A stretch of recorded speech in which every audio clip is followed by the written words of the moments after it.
was reading a couple weeks ago about a man named William Randolph Hearst. He was a very wealthy man. He was a businessman, a newspaper publisher, and he died in 1951, but he loved to collect fine art. And he had a mansion in California, and he had bunches of warehouses all over the place where he would store the fine, exquisite art that he would find.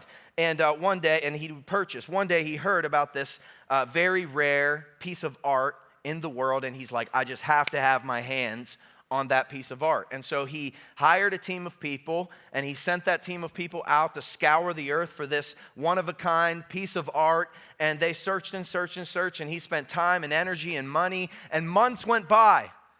And finally, the crew came back with their heads hung low, and he said, did you find the piece of art? And they said, sir,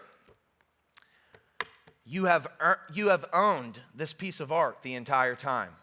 And it was in a crate in the back of one of your warehouses. Can you imagine spending that much time, that much energy, searching for something that you already owned? And the men in Jesus' parable, they were living their lives like they had obtained all that they'd ever needed.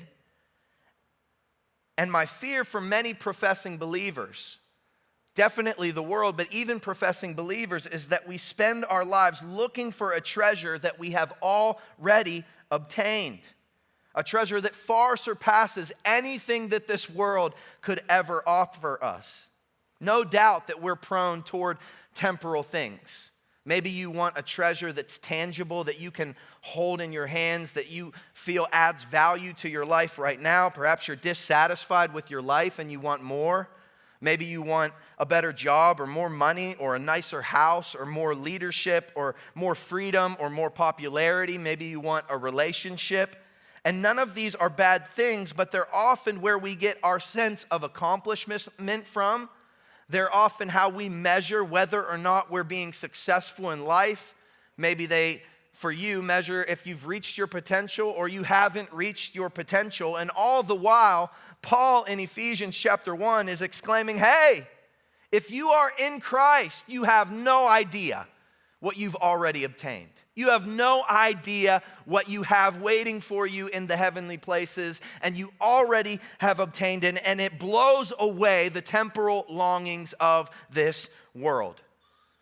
And if you can get your eyes there, you will certainly long and hope for something so much greater than anything this world could ever give you. The sooner I realize what I'm guaranteed in Christ, the sooner I'll stop searching for lesser things.